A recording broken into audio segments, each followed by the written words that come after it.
Hello, everybody. Welcome to the latest episode of Flat Out. The tears are forthcoming, surely, because we're nearing the culmination of the flat season. And of course, this is going to be one of the last episodes of Flat Out. So sad times all round, but happy times as well, because, of course, it's British Champions Day this weekend. I would like to apologise for the state of my voice. Far too much singing over the last couple of days, but hopefully it'll last the course over the next half an hour, 40 minutes or so. We have a special guest on the show today, racing royalty in the form of George Baker. George, great to have you on. Thanks very much for coming. I feel very privileged to be asked to be on this. I've been trying all year, and obviously you had someone let you down, and you messaged me last night, Tom, and I'm happy to fill in. Do you know what, mate? Super sub, though. Absolute super sub. Obviously, alongside Jack and Joey, as always. But bring some, what I'm sure is going to be some very interesting insight from a jockey's point of view, an ex-jockey's point of view.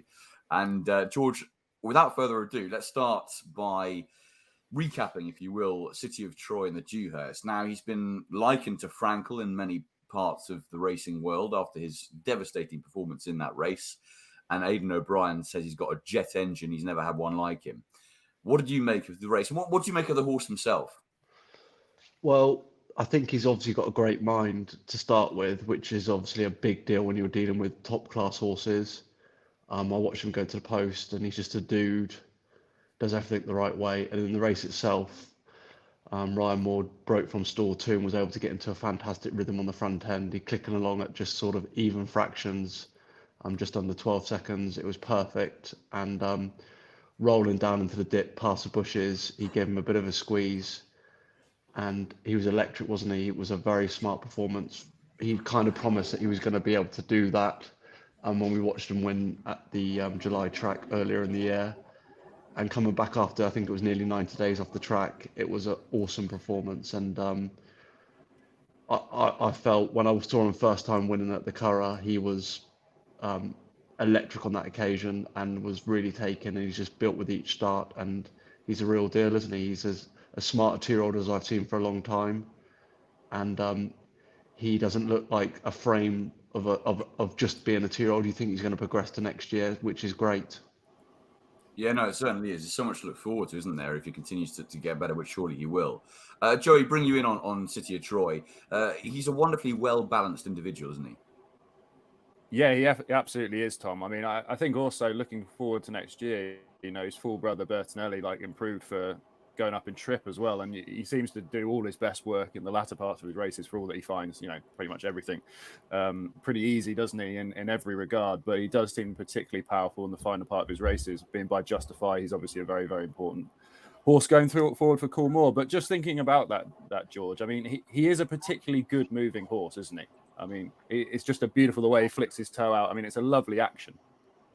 Yeah, he's a beautifully balanced horse, and he's very natural mover. Obviously, we see all ranges of movement wise from horses, to being short and shuffly, to almost moving too well. And I think he's at fine balance. He's a very fluent mover. I've heard a few people say after that performance at the weekend that he'd be very adept on the dirt surface, and you can see that. He's got that sort of rounded sort of knee curl. But he's just well balanced. And Joey, before we came on air, you were saying about when he was rolling down to that dip, he switched his leads a few times. He's just so well balanced, and everything looks very natural.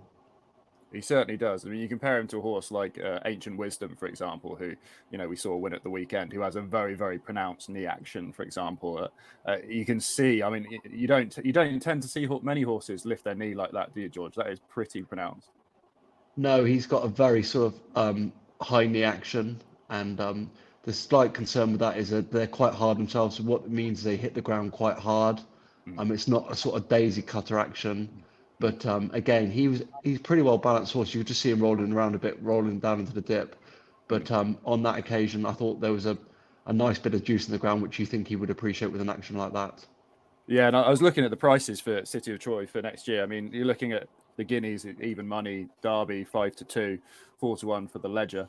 I mean, he does look like the sort of horse that would be suited by the Derby, the trip, the challenge that presents, being balanced coming down the hill. Whereas the horse like Ancient Wisdom, for example, you would be a bit worried, wouldn't you? You'd foresee a similar sort of run to what Arrest put in this year, just getting a bit unbalanced coming around the corner. Yeah,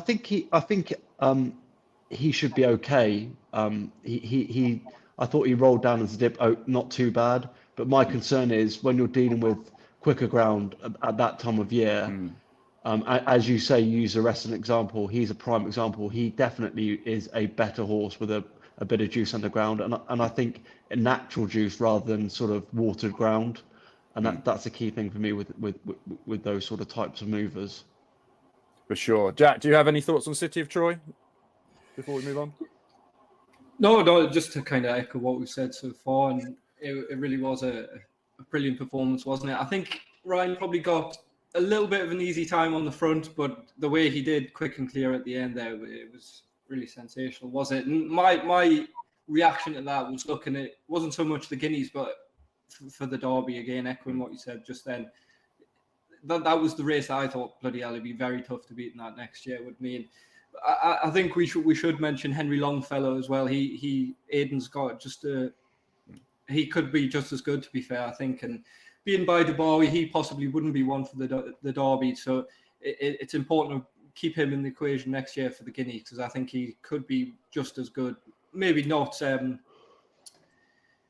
quite as good, because I mean that was sensational, wasn't it? So, but just keep him in mind, because I think he looks top class as well.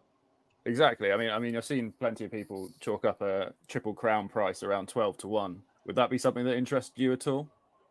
No, not really. No, not at all. I don't think we'll go for the Ledger. I think as time goes on, I think that's becoming more and more unfashionable. And I think, to be fair, City of Troy would be one for the King George in that, and keep possibly Henry Longfellow to the mile and 10 furlong races, and that would be a nice way to split them up. But I mean, that's a long way away at the moment, isn't it? I'm sure both of them will run in the Guineas at least.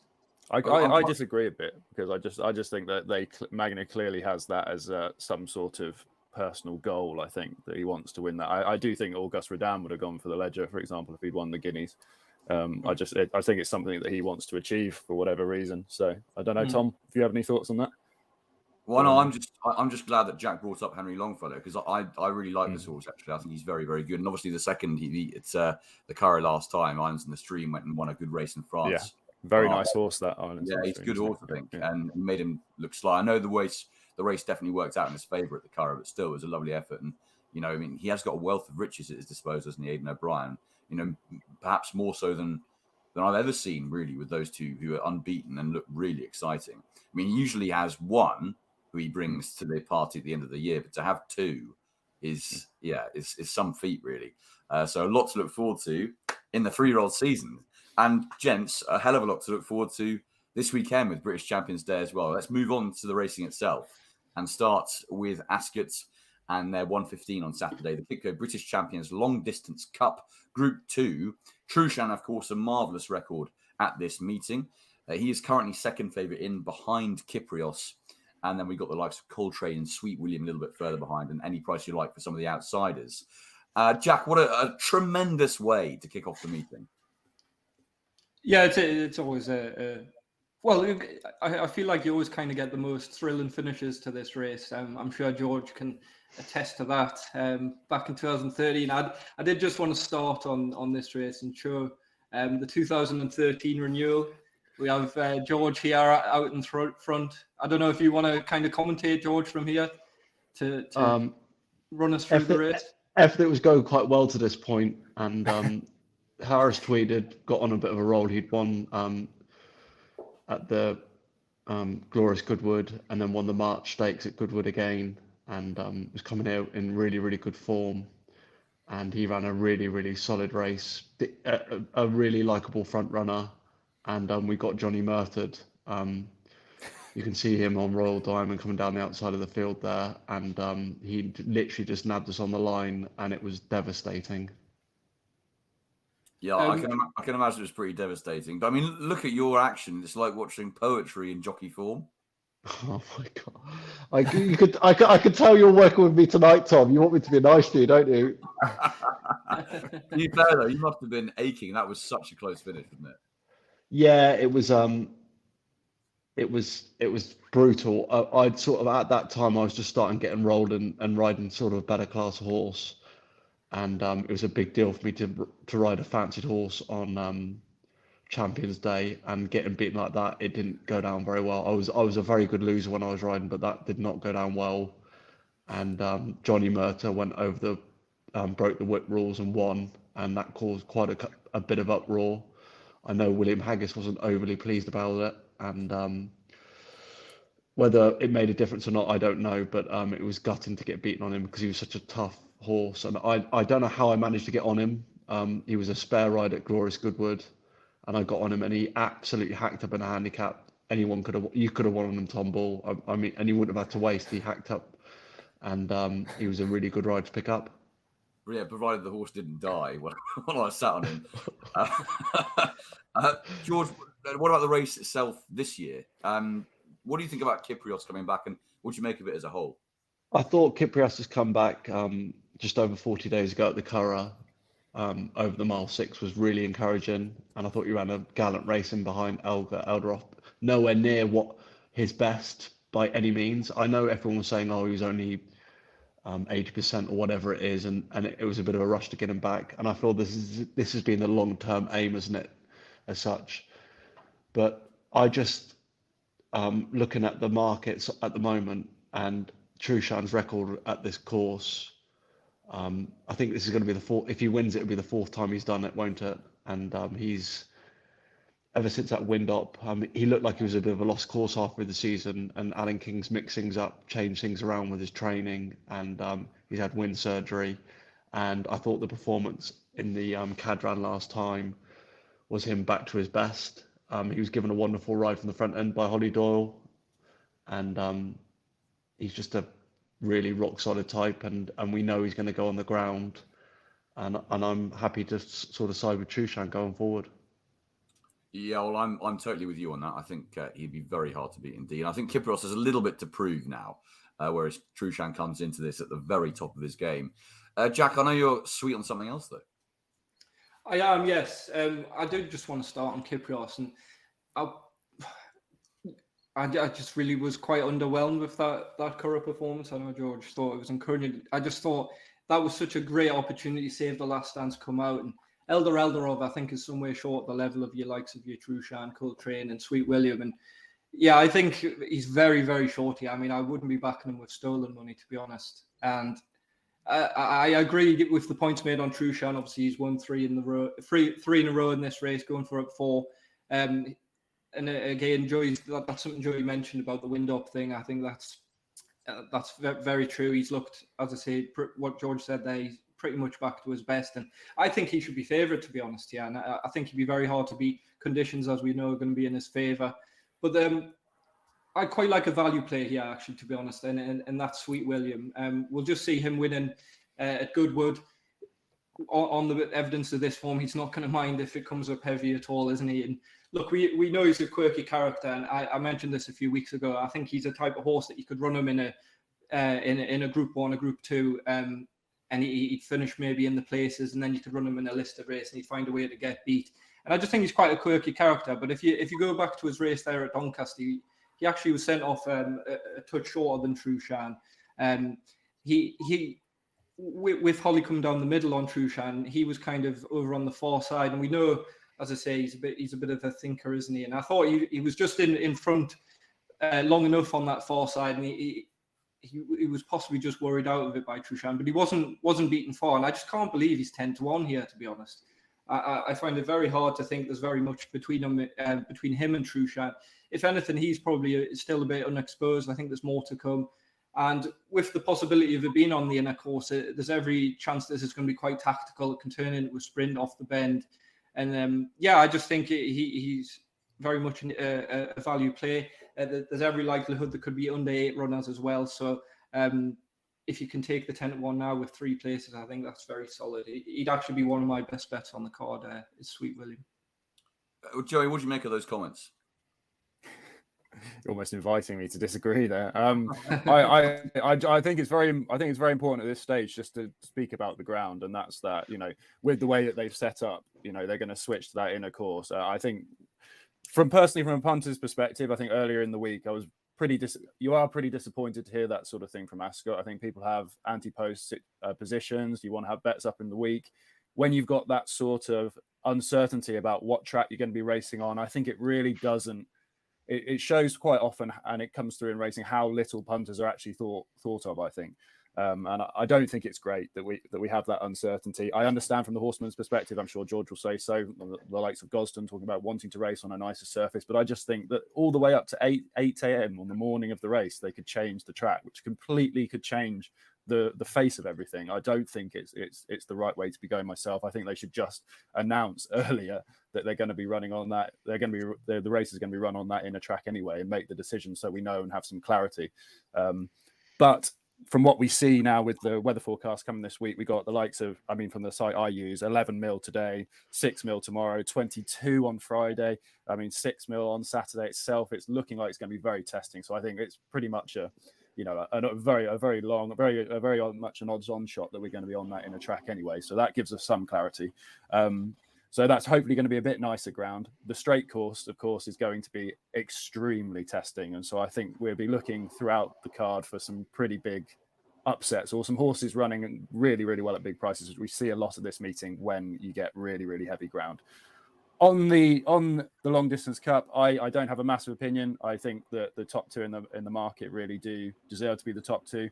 I have a different view on Sweet William to Jack. I think that if he was ever going to win, if he was ever going to beat Trushan, that was the day. I mean, Trushan didn't exactly get an efficient ride, and he still managed to beat him. And he's a very quirky character, and I wouldn't be trusting him myself. I think he did look quite tight in the paddock before that race. He's clearly ready. I mean, they do get them very, very fit at home at Ballydor. I think, you know, he had an infection in a joint, didn't he? Had a pretty serious time of it, and they thought they really could lose him. So if I was going to go either way, I'd probably lean towards Trushan, Tom. Okay, excellent stuff, Joey. Thanks for that. Let's talk about the second race on the card. Moving on to the QIPCO British Champion Sprint Stakes Group 1. And this stage looks as though Kinross is probably going to go off market leader if the rain forecast does come, which is more than likely to. And Shaquille in there as well, and plenty of others coming into this who like soft ground. Dream being one of those. Sandrine is down there for Richie Murphy and Andrew Balding. I'm going to kick off with this one actually myself with a rather strong each-way play in my view. That is Rohan, Brian Moore, and David Evans. We all know this horse. He's a 5-year-old, but he's been around for 15, 20 years. At least that's what it seems like. He's had so many starts for his age, 37 under rules, and he basically performs better at this time of year at Ascot than any other time in his career, any other time at any time of year, because he's produced his best either at this meeting or indeed at meetings surrounding this time of year at this track. For example, he won the Ben Goff Stakes last year pretty easily, beating Samand by nearly 2 lengths. He was then 4th behind Kinross in this race last year and was only beaten 3 lengths, but was on the wrong side of the track. He beat his group fairly comprehensively. And I just feel that this could be hopefully his year. Hopefully be nicely drawn. We don't know obviously at the stage, but I think he's coming into this off the back of a really nice win last time. If you watch that race, it was on the Ben Goff day meeting, and he beat English Oak and Neck, but it was more the way that he won it. It was visually really impressive, coming right from the back. And Neil Callan didn't get any breaks really until it was almost too late. But the way the horse quickened was very taking. And he'll be fine in the ground as well. It was good ground that day, but he's got form on heavy, form on soft, so he'll be absolutely fine. He's very versatile in that regard, and he's really coming back to himself. So I think Rohan is a pretty strong each-way player, around 14-1 for the Sprint Stakes. George, what do you see? Where do you see this race going? I'm going to take on all the ones at the top of the market for sure, because I just feel that Kinross is. I feel may not turn up if the ground is absolutely really, really poor. I think they've got sort of probably plans for later on in the year with him going forward, so he might, breed his cup. And I know they mentioned Hong Kong and so forth, so I think there's loads of options. Shaquille was a massive blowout last time, and I know that there was reason, but I'm just happy to not going with him at a relatively short price. So I like the Dream. I thought that run behind Anaf, Ben Goff 2 weeks ago was a prep for today, was a prep for the meeting. She'll be ridden to be placed, and she's an each way play for me. Yeah, we'll love the ground, of course. Kieran Schumacher been jocked up for Charlie Fellows on The Dream. And Joey, come to you. What about the sprints? I had two on my shortlist, Tom, and they both been mentioned. So yeah, for me, Vadream's been the punt, hasn't she? I mean, she was comfortably a double-figure price earlier in the week. The rains come, and she shortened into 8s across the boards at the moment. I think I think I'd hope to maybe get around kind of 10s on the exchange, hopefully. But no, Vadream would be my solid one. I mean, she's finished. She beat the Nunthorpe winner, didn't she, early in the year at Newmarket on pretty desperate ground.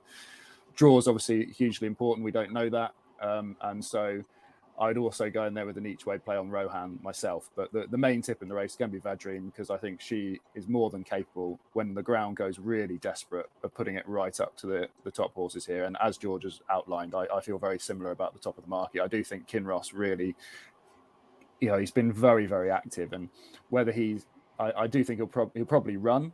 But I think this year we've seen signs that he's probably just downgrading a touch. Shaquille, as you say, I mean, it's very hard to fancy him after that last run. And so I would have loved to have been doing this pod on Monday and been putting up the Dream at a slightly bigger price. But I do think she's the one that I would be with. So yeah, she'd be my main, and my tip in the race would be the Dream. 2 for the Dream then. Jack, you going to make it 3, or do you fancy something else?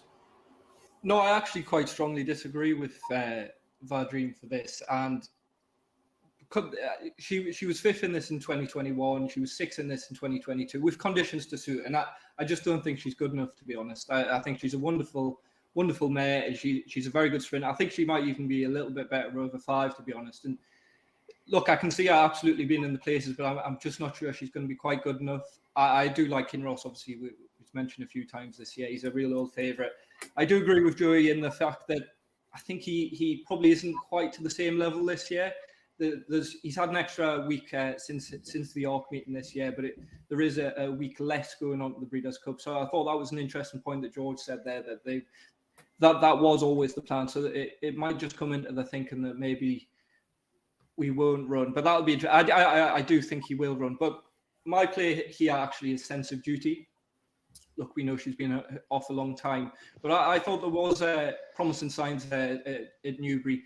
I was speaking to Jess Stafford, our racing TV colleague, and she said that she was carrying a bit of condition. She'll come on a ton for that. But I think it's important to note, before she was injured last year, she was actually 9-2 favourite for the Sprint Cup at Haydock. She's not going to have any problems with the ground. Coming on nicely from that Newbury run last time. And I just think at 20-1, there's a bit of standout 20-1 about. I think she's the one who's absolutely unexposed. I'll be interested to see the draw, but yeah, I have had actually a good 20-1.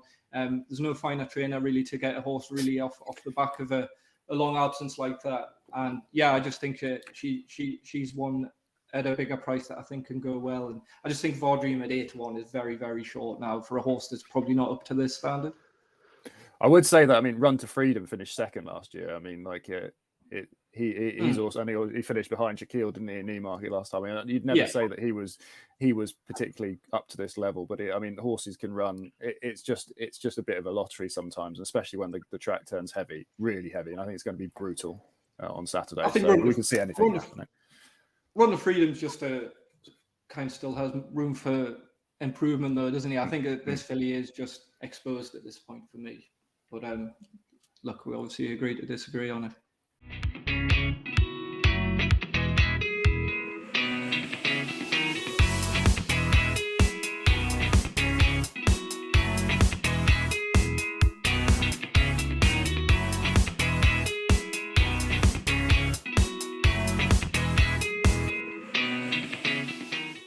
Right, let's actually talk about the fillies and mares. It's going to be a bit of a slog, and a mile and a half in that kind of ground is going to take some pretty strong metal from the winning filly or mare.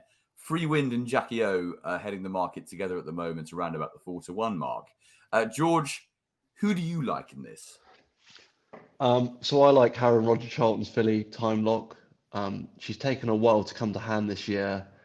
There was a sort of, they weren't really below form, but they just were lackluster efforts and never really living up to expectations as such. And obviously she found a very easy opportunity at the beginning of September in France to win. And I thought she was awesome when beating Sweet Memories, comprehensively last time, 22 days ago at Newmarket. And I just feel like they've always held her in the highest regard. And the last two starts have sort of indicated what she can do. And that performance, listen, she was well ridden at Newmarket in a strongly run race. And Ryan didn't get involved at all and rode her pretty cold and picked up the pieces. But I just thought that was a massive confidence booster for her. And I think the race is going to set up well for her. I think if it's I would have thought on the in a track as we envisaging it being raced on, the ground's going to be fine for her, and she's hopefully going to be the Group 1 winner before Roger Cholton hands over the license to Harry. Oh, that'd be nice to see, wouldn't it? Really, really nice to see that for Roger Charlton. And Harry going to be taking over, you say, very soon. And Joe, I know that you're a fan of a horse who finished behind Time Lock last time out. Yes, Tom. I think obviously that was a brilliant performance from Time Lock. It was a really good time figure as well. Really impressive. She's finally got herself going. She's clearly had a ton of ability, this horse, and she's just starting to steadily cop on.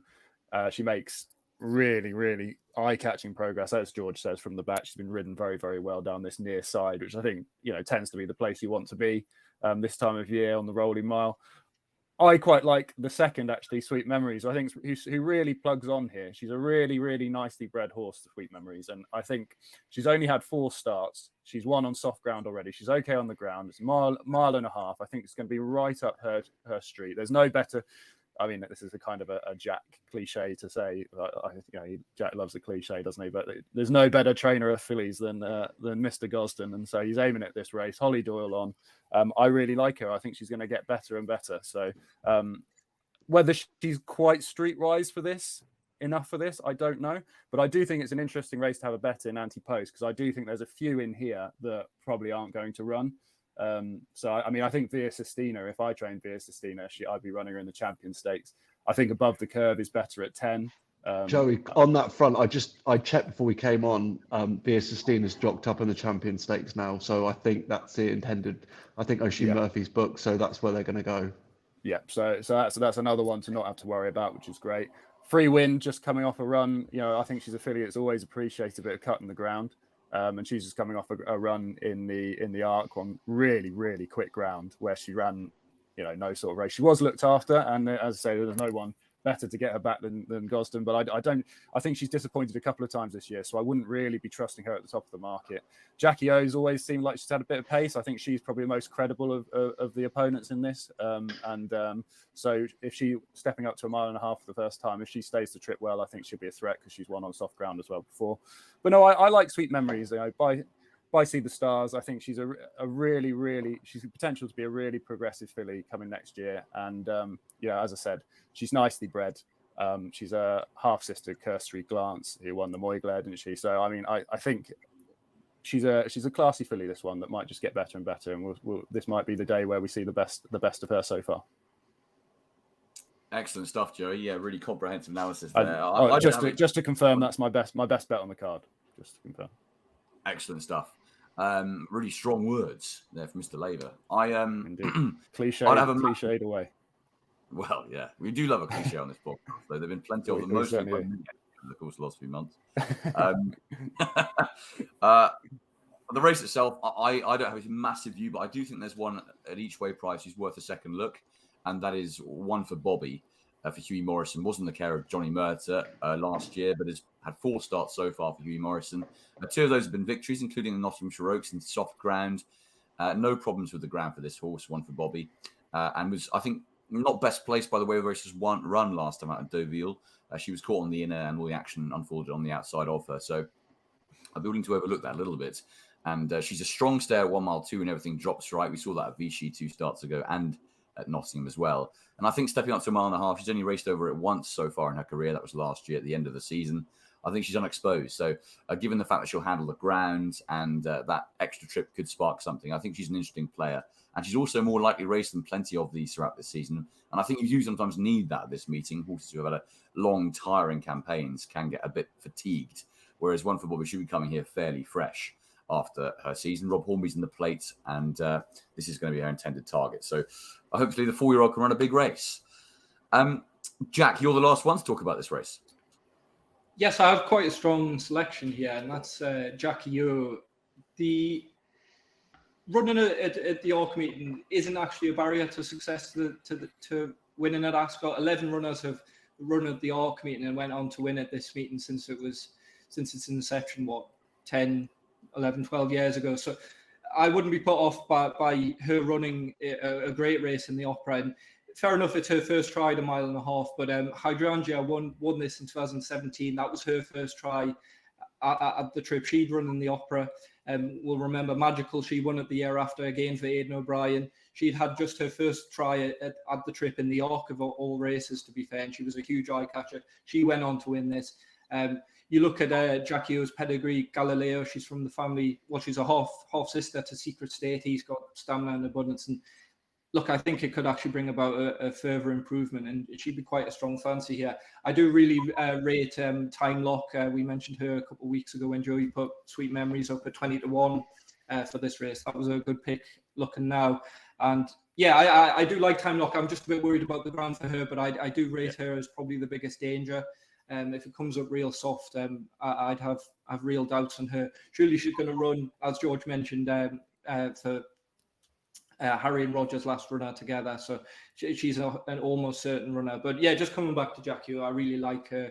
I did mention her going into the Opera that I thought she was an interesting bet there. She ran a brilliant race. And I just think she maybe looked a bit one pace when the going got tough that day. So I can actually see this trip really bringing out a bit further improvement. She'd be a strong win selection for me. Lovely stuff, Jack. Of course, when the going gets tough, Mr. Nichols steps in with a very strong bet. So good to hear that.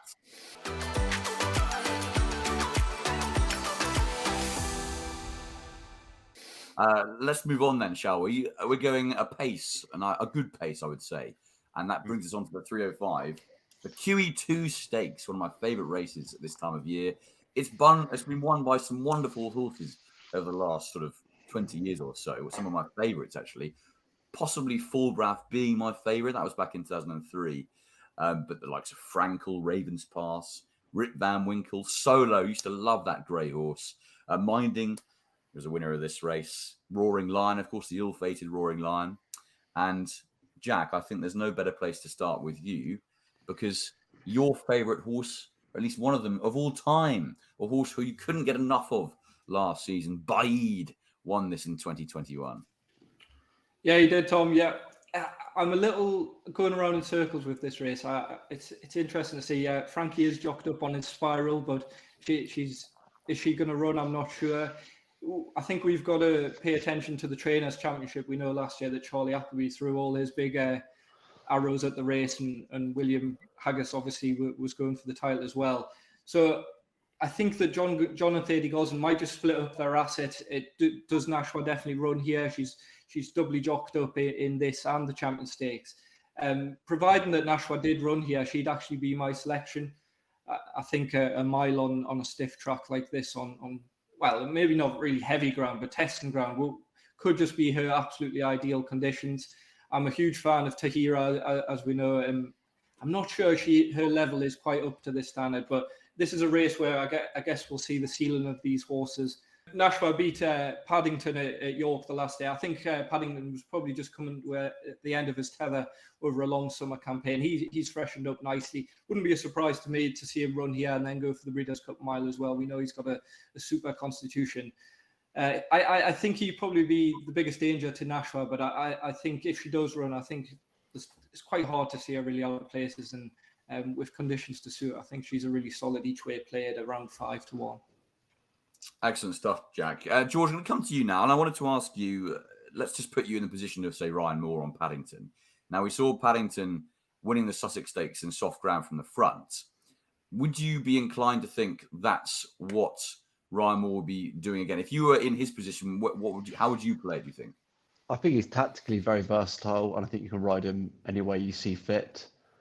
I thought he was slightly inconvenienced by the setup last time when trying the extended 10 furlongs at York, and that was off the back of a few quick runs, so I think he's had a bit of a freshen up, and he is a really likeable type. I think on this occasion, obviously it was really poor ground, here at Goodwood, and he got the job done. I think this race is going to cut up. I don't think Tahir will run. When you hear Dermot Well being interviewed, he was sort of saying if it's an extreme of ground, he's not going to take part. Well, I think the straight track's going to be bottomless, and I don't think she'll rock up. I think same applies to Nashwa really, and and in Spiral, I'm just looking at the anti-post at the moment. She's 14-1. She's not running, is she? Let's be honest. She's not. If there was her intending on running, I'm pretty sure she'd be much shorter price than that, and they're going to mind her and just be aware that if it's really poor ground, she's not showing up. So I think it's going to cut up. I'm going to lob on it a massive, well, not a massive price, but a bigger price. Who's going to be fine on the ground, and that's Chaldine. He has had a sort of big freshen up after disappointing in France, and that was a no-show, and he wasn't right after that. This has been the long-term aim, and I think he's going to be. He's very able on poor ground, and I think he's going to represent the value. I think he's. I've got him down as a 16-1 shot at the moment, looking at the best odds, and he's a really, really solid joy bet. Oh, it's nice to hear the name Chaldean, isn't it? After such a long time, sort of not really producing at the top level, but of course he was very smart earlier in the season.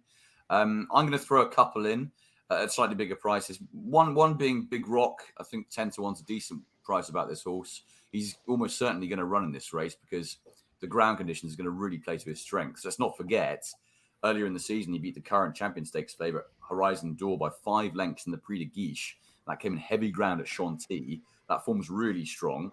You look at it, only second behind Inspiral at Deauville and good to soft ground back in August. Only second behind Ace Impact, or put in this place, but it was still a really good run over perhaps slightly further than ideal. That came in June in the Prix de Jockey Club. And although he was disappointing not to win at Longchamp last time out in the Prix de Moulin, being beaten by Sauternes, I think this ground is going to really play to his strengths. And provided Aurélien Lemaitre doesn't get in such a bind as he did in the Nassau Stakes, where he wasn't seen to best effect aboard Blue Rose Sen. Hopefully, Big Rock is one to go pretty close here. That would be my fancy in the race. It's difficult with Nashwa, isn't it? Because I've banged this drum for a long time about her being more of a miler than a Mile 2 horse, and I think most people would disagree with me. But I think she is a more powerful horse over that mile. Her two most visually impressive successes have come over the 8 furlong trip, including the Falmouth Stakes earlier in the year, where she clocked some serious sectionals. One being, I think, a 10.4 when she made her challenge. And she drew clear for a most impressive win. And although she's been tried mostly at a Mile 2 in her career, I think she's still very unexposed over the mile. So I'll be very taken with her if they did decide to go for this race. So Big Rock and Nash are my two to watch out for against the likely hot favourite Paddington. Joey, what about you? Well, I did like Big Rock. I mean, especially as the 3-year-olds in France do seem to have a little bit of an edge over us to some degree this year. They've been a lot better than we all expected. I do like Big Rock. I'm not a massive fan on his run style. I did look through the for this race. I did look through the time form descriptions of the going, and he's only run on soft once this year by their times. And so I was looking for something that really goes on desperate ground. And I was quite impressed by Angel Blue last time at Goodwood. It was a decent time. It was on proper heavy ground. You couldn't have a better, a trainer to be with this year really than Rafe Beckett. He's been firing them in all over the place. He's a man in red hot form. This horse, he hasn't really. It's taken him a while this year to come to hand, but I thought it was really impressive last time. And the other one on the list was Factor Cheval, but I'm going to go with Angel Blue. He's a nice price, around 25-1 in one place, 20-1 across the board. So I think he's the sort of horse that in a race like this, where it's really desperate ground on the straight track, he's got proper heavy ground form in the book already. He'll run a decent race at big price. And if George is right about the number of defections we'll get at the top of the market, which obviously I hope he will, we're going to have a decent each way bet on our hands with Angel Blue. So yeah, I'm going to go with him. Nice to improve the already remarkable late season exploits of trainer Rafe Beckett. He's having a fantastic time of things. Right, lads, let's go on to the feature. The QIPCO Champion Stakes of Romana Quarter, Group 1, and Horizon D'Or, the French raider, is the market leader at 5-2. You've got King of Steel, Baybridge, Mostadaf, Nashwa, Via Sistina, My Prospero, Paddington, you probably won't run, obviously, Roll Rhyme, Dubai Honor, and Point Lonsdale in the race. Sounding quite Australian in Lonsdale. George, we'll start with you for the big race. You know, we need a big race pundit for the big occasion. That's what we've got in yourself. Who do you fancy in this one? Well, as you know, Tom, I'm very keen on King of Steel. I think he's a very, very high-class 3-year-old. I thought he wasn't seen to best effect in the Champion Stakes at Leopardstown last time. Track position was not ideal as the race unfolded, and if you watch him pulling up there, he sort of was only getting rolling late on, and I think a different circumstance would have seen him go really close in that race. And when he ran it in the King George behind Hookham, the way he travelled into that race from sort of just before the home bend to just inside the 2-pole was very eye-catching, and I still don't think we've seen the best of him. He's a high-class horse. His form's really solid, and I just feel that 10 furlongs on this track on nice grounds are going to be perfect, and there's no better big race rider than Frankie Dettori. Good spare ride to pick up, so I'm very keen on him. Yeah, no big race better rider than Frankie Dettori, as you say.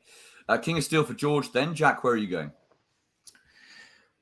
Well, it's quite annoying because about 10, 11 days ago, we were looking at good ground, weren't we, for this? And the weather's well and truly changed. And as we say, we're going to be on the inner track most likely. And I had actually backed Mostadaf. He came in once the connection said, "Oh, we're going to run here," and he's drifted now back out to 8-1. And I'm quite uneasy about that, to be honest. I'm not sure he is going to run, even if we do go to the inner track.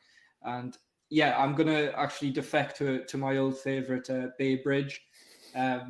Look, Mostadaf is unbeaten over 10 furlongs. The only time he has actually been beaten was by Bay Bridge, who was really impressive this day at Sandown last year.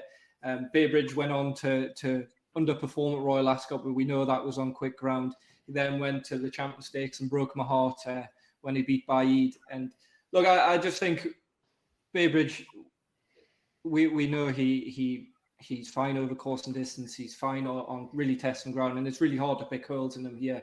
I'm actually a bit worried about the ground for the favourite, Horizon Door. He's obviously an improving, unexposed horse. He could really be anything yet. We definitely haven't reached the ceiling, but I'd be very worried about him on this ground. Similar for King of Steel, I think he's very much a quick ground horse, so I'd be very much taking him. I'm not sure he is good enough either. Mostadaf, unlikely to run. Fierce Estina's got a bit to find for me. I wouldn't be surprised if My Prospero, with a bit of headgear on, could sneak in the places again. He's definitely not good enough, but he's a funny horse. I don't think he really puts it all in, but just coming back to Bay Bridge, I think it's very hard to pick holes in him, and I'll be absolutely astounded if he's out of the first 3. Okay, lovely stuff, guys. I'm actually going to shy away from putting up a horse for this race. I think it's going to be one to watch, and given the ground, given the fact that... Go on, Joe. I was just going to say, you aren't going to move on without asking me, are you? No. Oh, you're just building up. No. Hey, you want to be careful, Tom. Joe's going to kick right off then. No. I was going to kick right off, mate. Don't worry, mate. I haven't forgot your selection. Absolutely not. But I just wanted to make it known that I'm not going to be picking one up. Although I do think that the favourites, French favourites, probably going to win the race. Same owners. Goosery Racing has won the race 2 years ago with Sealaway, and he's a really progressive 3-year-old. But I'm looking forward to this. I think it's a race to watch, and I got that lovely kind of interesting angle, haven't we, of Bay Bridge and My Prospero facing off again as they did in the race last year. And without further ado, let's get to Joey's thoughts. I teed myself up with something big here, but no, I was just going to go. I'm not going to bore regular listeners with a long, verbose case for this. It's Bay Bridge again for me. At this point, people are probably sick of hearing it. I do love this horse, but I think this is back at the scene of his best day. This one is one of the great days. Very different experience of this to Jack, as I was very strong on Bay Bridge this day. So this was really joyful, and poor old Jack had to put up with me rather shouting to the rooftops about this one. But yeah, no, I love this horse. I think this is with a bit of cut underfoot. He hasn't really gone to plan for him this year, but this is just his time of year. His record this time of year is savage with a bit of cut in the ground. So yeah, I'm very strong on him, and we move on. We do indeed move on. Baybridge, of course, winning the race last year, and my Prospero pretty close up as well. The final race of the card is always the Balmoral Handicap, the only handicap of the afternoon. Always a big field going for this race, and this year is going to be no different. George, usually a minefield. We've got 30 to do the field at the moment with Docklands at the top of the market. So where are you looking at the moment? It's literally stick a pin in it sort of stuff, and it's trying to find something that's going to go on the ground. I hate to make a strong case for something in this race until I see the draw. And obviously, I would advise anyone that's thinking of having a bet in this just to make sure that you're one, know where you're drawn, and two, where the races are developing, because we can see there's always an advantage on this track, I feel, to be in a certain area. We saw the Bengoff meeting just going by. It was definitely advantageous to be high. But that's where they were trying to push people over to, on that occasion. And I think I can't remember, I think it was a challenge stakes they had on that day. One of the races they split, and the horse that were over on the far side just had no chance. So I'd be wary of giving you a strong pick now. Migration is likely race this season. Has been off the track for a long time. He's very highly rated, but we know is effective on the ground, and I just think it's going to be really, really poor ground, and if he gets drawn okay, Migration would be a solid sort of bet as such. Nice one, George. Migration for you then. I'll get in quickly. I fancy Docklands. I think Docklands should win this, to be honest. He won on soft ground very impressively at this track. He then went and won, of course, the Britannia at this track. And a Straight Mile clearly is very appealing to this horse. Not quite so good at Goodwood, but he was held up in last. Nothing went right for him in that race. I'd be more than willing back in handicap company over £10 high mark to give him another chance. And Harry Eustace has been flying, hasn't he? So back over this Ascot Mile, he clearly runs really well. I'd be very keen on Docklands in this. Joey, what about you? I could pretty much echo the same things as George again on this one. I think it's very, very hard to give a strong case before you see the draw for this race. But again, Migration, I think Awowl's a horse I've loved a lot this year. Obviously, Dwyer laughed at me in the studio the other day saying how many times you're going to stick with this horse without him winning. And it is getting a bit silly now because he's just it just looks like he's just not going to cop this year for me. But I think Migration laughed at him in the Lincoln earlier in the year on heavy ground, I think off a £4 lower mark. If you carried £4 more that day, I think he still would have won. I think on this day, with the ground going to be absolutely desperate, you want a proper heavy ground kind of horse, and you want proven heavy ground form, and that is it.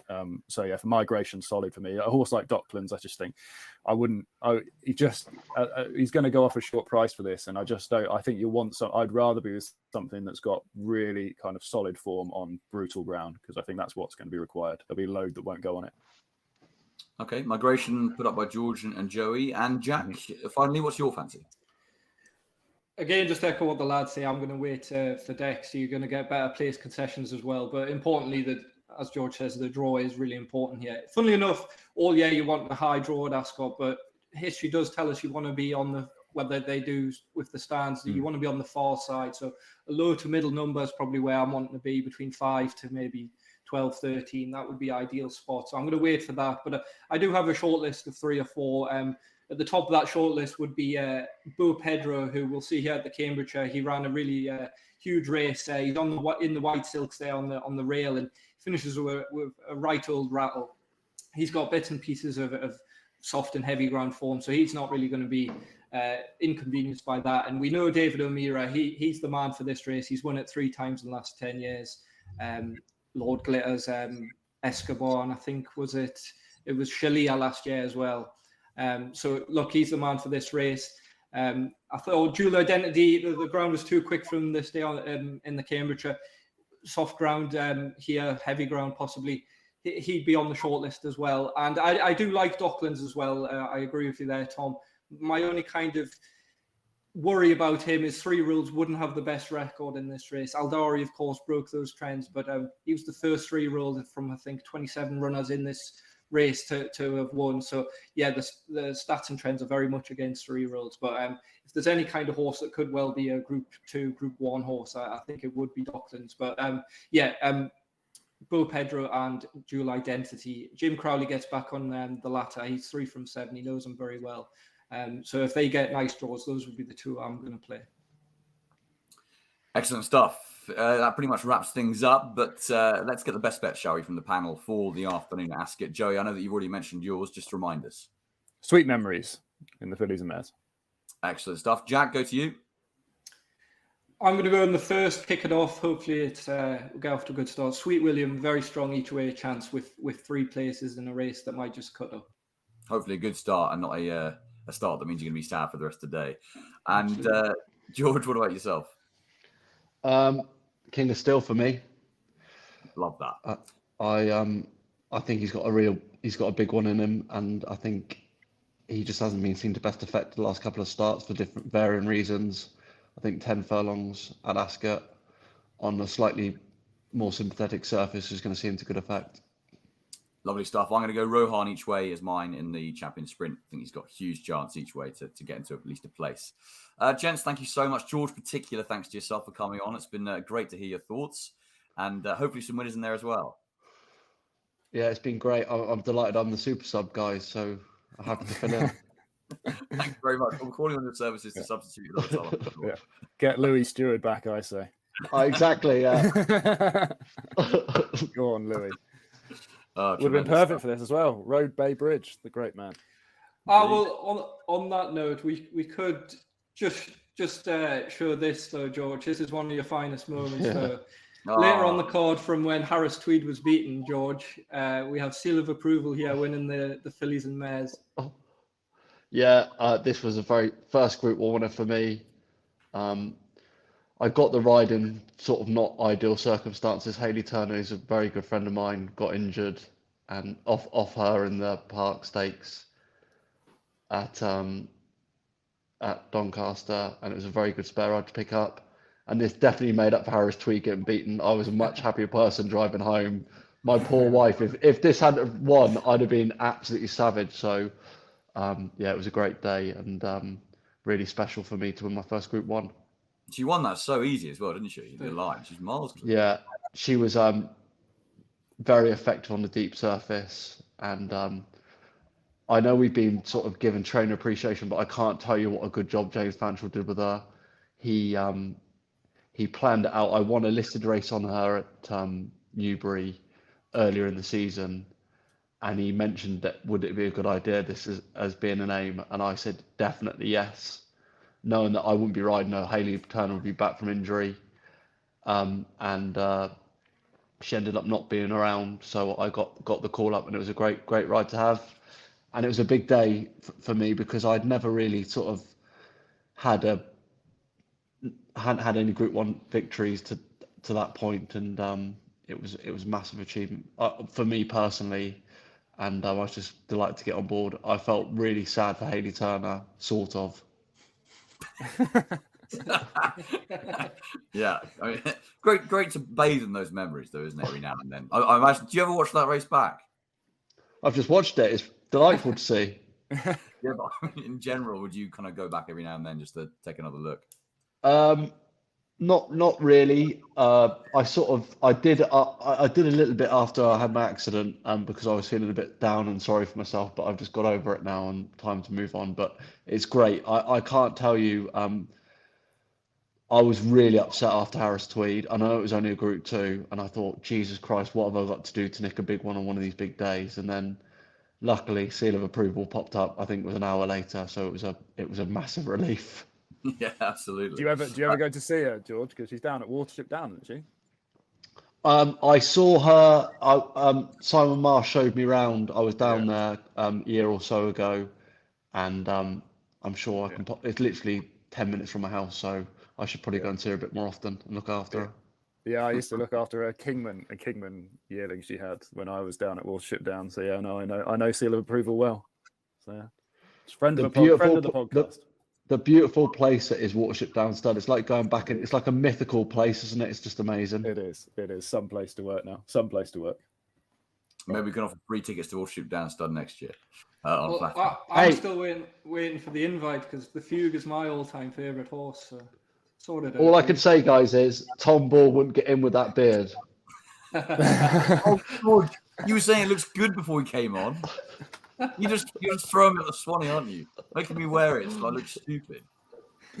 You look good, mate. Thanks, brilliant. You look a bit tired at the moment, Tom. Have you had a hard weekend? Yeah, long weekend, having too much fun, George, which I'm sure you know all about. Thanks for inviting me on, guys. I'm very privileged. And whenever Louis Stewart's not around, always give me a call. It's been a privilege having you on, mate. It really has been a privilege. Right, that brings us to the end of the show. Hopefully some winners in there for you guys watching at home. And please do comment, subscribe, and like our video. It does help us out here at Flat Out. Thanks again to Opulence Thoroughbreds for sponsoring our video once more. And also, please do remember to gamble responsibly. At the end of the day, gambling should be fun. And when the fun stops, do stop. But for now, that's it from us here on Flat Out. So much to look forward to on British Champions Day once again.